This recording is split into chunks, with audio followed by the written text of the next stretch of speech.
It says here your first job was a karate instructor back in That's true. Phoenix. You were a black belt and you kind of quit because a girl said it wasn't cool. Is this true? That's all true. Oh my gosh. Yeah.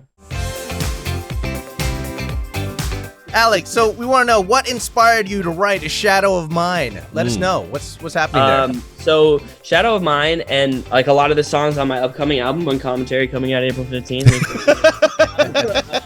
a lot of the songs were inspired by things that I was dealing with during the pandemic, and I think these are issues that I had before, but they maybe weren't necessarily as obvious to me. And then when the world shut down, I came face to face with a lot of the parts of myself that I didn't love. And at first, I thought that I could drown them out, or I could run away from them. And I quickly found that neither of those remedies would suffice. And so I ultimately realized that wherever my shadow goes, or wherever I go, my shadow goes. And so I ultimately have to reckon with the parts of myself that I don't love. And that's what the song is about. Okay, so how did you come up with the album title Uncommentary though? It's a fusion of two words, and it is a fusion of the word uncommon and commentary.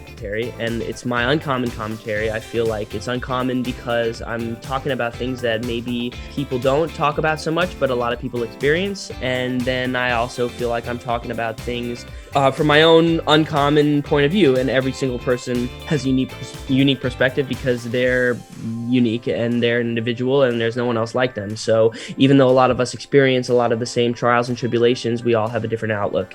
And this happens to be my individual unique outlook on a lot of the things that I was thinking about. Alec, we want to know, you've performed songs before in Mandarin. Is that correct? Yeah.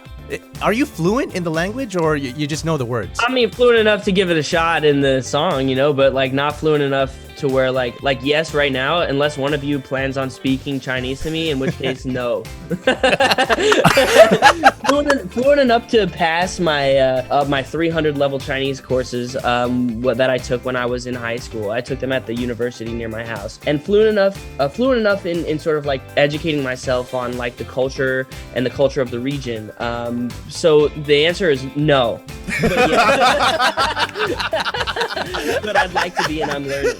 And it's one of those things where like if you don't use it, you lose it. And also I understand that like I'm never going to be as fluent in the language as somebody who's a native speaker, who was born in growing up speaking the language. So no. Alec, we actually want to know some more background information about you. So we want to know if this is true or false, right? It says here your first job was a karate instructor back in That's true. Phoenix. You were a black belt and you kind of quit because a girl said it wasn't cool. Is this true? That's all true. Oh my gosh. Yeah, it's all true. It's all true. And I feel like I wish I didn't give it up, because I was more interested in sort of like the art of the kata. Yes. And like the sort of more dancing stuff. Yes. I've never been punched in the face. I don't have any, I don't romanticize the prospect of getting hit in the face either. I never fought. I didn't do it for those reasons.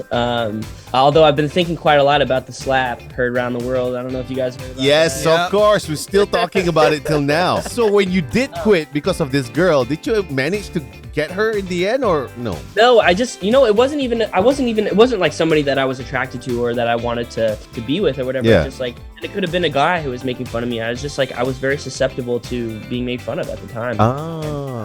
I didn't want to be made fun of for doing karate, and I suppose like doing like a lot of my friends played like football or whatever, and so I suppose doing karate and was like kind of an eccentric sport. But in retrospect, who cares what other people think? Exactly. Well, yeah, it's easy to say that, but then live it, totally different thing. So I quit. So we also found out that you like to listen to Eminem and Dr. Dre. I do. What's your favorite Eminem song? I listened to a song that he did with Jay-Z a long time ago called Renegade, because I think it's interesting to hear the difference, and in my humble opinion, the disparity in levels of skill between Eminem and Jay-Z. That I know that's gonna spark some uproar. I think that his syntax and his wordplay is just like on a different level, in my opinion. I was reading a thing that Jay-Z said the other day that no one could beat him in a verses, and I was like, it's already happened, bro. Listen. Oh, but it's true. I mean, in my eyes, Eminem is the greatest rapper ever lived.